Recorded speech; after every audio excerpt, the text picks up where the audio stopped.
Ekonomi Syariah, kelas C semester 2, mata kuliah Fikih Muamalah, dosen pengampu Fitri Faizah MH. Video ini membahas mengenai ruang lingkup akad. Yang pertama, pengertian akad, akad dan iltijam, akad dan tasarruf, rukun dan syarat akad, macam-macam akad, akad dan konsekuensi hukumnya, dan berakhirnya akad. Pengertian akad. Akad berasal dari bahasa Arab al-akad, yang secara etimologi berarti perikatan, perjanjian, dan permukafatan. Perikatan dan perjanjian dalam konteks fikih muamalah dapat disebut dengan akad. Kemudian, bentuk jamak dari al-akad adalah al-uqud yang mempunyai arti yang pertama mengikat, yang kedua sambungan, dan yang ketiga janji. Nah, dari uraian di atas dapat dicermati bahwa setiap persetujuan mencakupi 3 tahap, yaitu perjanjian, persetujuan 2 buah perjanjian atau lebih, dan perikatan. Akad dan iltijam. Iltijam adalah setiap transaksi yang dapat menimbulkan pindahnya, munculnya ataupun berakhirnya suatu hak, baik transaksi tersebut terbentuk atas kehendak pribadi atau terkait dengan kehendak orang lain. Iltijam bukanlah merupakan bentuk akad, contohnya wakaf, jualah, ibrah wasiat. Dikatakan demikian karena dibangun atas satu kehendak. Jadi, kata iltijam lebih umum penggunaannya daripada lafal akad. Selanjutnya, akad dan tasarruf. Tasarruf adalah segala ucapan atau tindakan yang dilakukan seseorang atas kehendaknya dan memiliki implikasi hukum tertentu, baik hal ini memberikan kemaslahatan bagi dirinya ataupun tidak. Tasarruf memiliki makna yang lebih global daripada iltizam ataupun akad. Akad dalam arti yang khusus tidak bisa diwujudkan hanya dengan satu kehendak. Akan tetapi, ia merupakan hubungan, keterkaitan, atau pertemuan antara dua kehendak. Rukun dan syarat akad. Rukun-rukun akad. Rukun-rukun akad sebagai berikut. Yang pertama, akid, ialah orang yang berakad. Terkadang masing-masing pihak terdiri dari satu orang, terkadang terdiri dari beberapa orang, seperti penjual dan pembeli di pasar. Yang kedua, ma'qud alaih, ialah benda-benda yang diakadkan, seperti benda-benda yang dijual dalam akad jual beli, dalam akad hibah, dalam akad gadai, hutang yang dijamin seseorang dalam akad kafalah. Yang ketiga, maudu al-akad, ialah tujuan atau maksud pokok mengadakan akad. Dan yang keempat, sigot al-akad, ialah ijab dan kabul. Ijab adalah permulaan penjelasan yang keluar dari salah seorang yang berakad, sebagai gambaran kehendaknya dalam mengatakan akad. Sedangkan kabul ialah perkataan yang keluar dari pihak yang berakad pula, yang diucapkan setelah adanya ijab. Nah, syarat ini terbagi atas 2 bagian. Yang pertama umum, yakni syarat-syarat yang harus ada pada setiap akad. Yang kedua khusus, yakni syarat-syarat yang harus ada pada sebagian akad dan tidak disyaratkan pada bagian lainnya. Yang kedua, syarat sah akad. Syarat sah akad adalah segala sesuatu yang diisyaratkan syara untuk menjamin dampak keabsahan akad. Jika tidak terpenuhi, akad tersebut akan rusak. Ulama Hanafiyah mensyaratkan terhindarnya seseorang dari 6 kecacatan dalam jual beli, yaitu kebodohan, paksaan, pembatasan waktu, perkiraan, ada unsur kemadaratan, dan syarat-syarat jual beli rusak. Yang ketiga, syarat pelaksanaan akad. Dalam pelaksanaan akad ada dua syarat, yaitu kepemilikan dan kekuasaan. Kepemilikan adalah sesuatu yang dimiliki seseorang sehingga ia bebas beraktivitas dengan apa yang dimilikinya sesuai dengan aturan syara.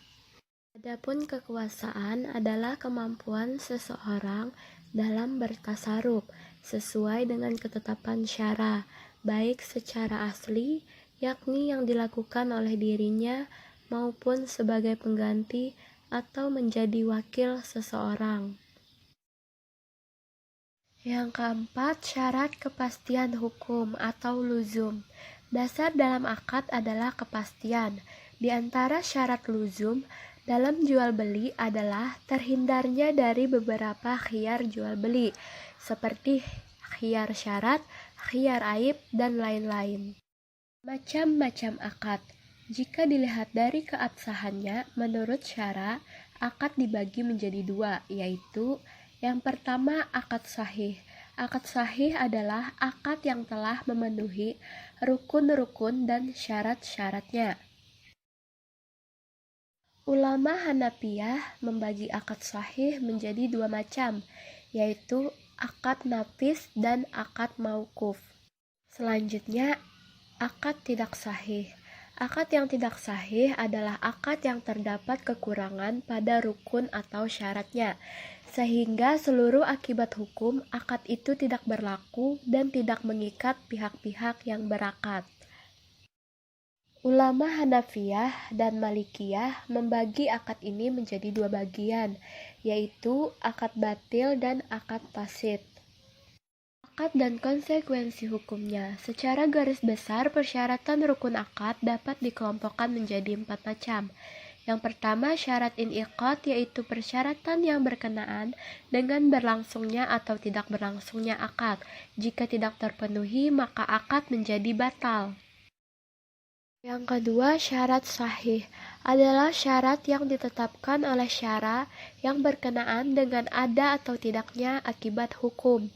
Jika tidak terpenuhi, maka akad menjadi rusak. Yang ketiga adalah syarat nafad, adalah persyaratan yang ditetapkan oleh syara berkenaan dengan berlaku atau tidak berlakunya sebuah akad. Jika tidak terpenuhi, maka akad menjadi mauquf atau ditangguhkan. Dan yang keempat, syarat lujum, yaitu persyaratan yang ditetapkan oleh syara berkenaan dengan kepastian sebuah akad, karena akad sendiri adalah sebuah kepastian. Berakhirnya akad, para ulama fikih menyatakan bahwa suatu akad dapat berakhir apabila yang pertama berakhirnya masa berlaku akad, jika akad itu mempunyai tenggang waktu. Yang kedua, dibatalkan oleh pihak yang berakad apabila sifatnya tidak mengikat. Yang ketiga, dalam akad yang bersifat mengikat, suatu akad dapat dianggap berakhir jika jual beli itu fasad, berlakunya khiyar, akad tidak dilaksanakan oleh salah satu pihak, tercapainya tujuan akad sampai sempurna. Dan yang keempat, salah satu pihak yang berakad meninggal dunia. Kesimpulan, akad dalam bahasa Arab berarti ikatan antara beberapa pihak dalam hal tertentu, baik ikatan itu bersifat konkret maupun abstrak, baik dari satu sisi maupun dari dua sisi. Kata iltijam lebih umum penggunaannya daripada lafal akad. Tasarruf adalah segala ucapan atau tindakan yang dilakukan seseorang atas kehendaknya dan memiliki implikasi hukum tertentu, baik hal ini memberikan kemaslahatan bagi dirinya ataupun tidak. Rukun-rukun akad ada 4 macam, yaitu akid, ma'qud alaih, maudu al-akad, dan sigat al-akad. Ada 4 macam syarat akad, yaitu syarat terjadinya akad, syarat sah akad, syarat pelaksanaan akad, dan syarat kepastian hukum. Dilihat dari keabsahannya, menurut syara, akad dibagi menjadi dua, yaitu akad sahih dan akad tidak sahih. Persyaratan rukun akad dapat dikelompokkan menjadi 4 macam, yaitu syarat in'iqad, syarat sahih, syarat nafad, dan syarat lujum. Ulama fikih menyatakan bahwa suatu akad dapat berakhir apabila berakhirnya masa berlaku akad dibatalkan oleh pihak yang berakad dan salah satu pihak yang berakad meninggal dunia. Selanjutnya kita masuk ke sesi pertanyaan. Apa perbedaan wa'ad dan akad? Wa'ad adalah janji antara satu pihak kepada pihak lainnya, sementara akad adalah kontrak antara dua belah pihak. Wa'ad hanya mengikat satu pihak, yakni pihak yang memberi janji berkewajiban untuk melaksanakan kewajibannya, sedangkan akad mengikat kedua belah pihak yang saling bersepakat, yakni masing-masing pihak terikat untuk melaksanakan kewajibannya yang telah disepakati terlebih dahulu. Pertanyaan kedua, apa saja manfaat yang diberi akad kepada dua belah pihak yang melakukan transaksi? Manfaat dari akad adalah dengan adanya akad, transaksi menjadi jelas dan tidak ada yang dirugikan. Munculnya pertanggungjawaban moral dan material. Terhindarnya perselisihan dari kedua belah pihak. Terhindar dari kepemilikan harta secara tidak sah. Dan status kepemilikan terhadap harta menjadi jelas.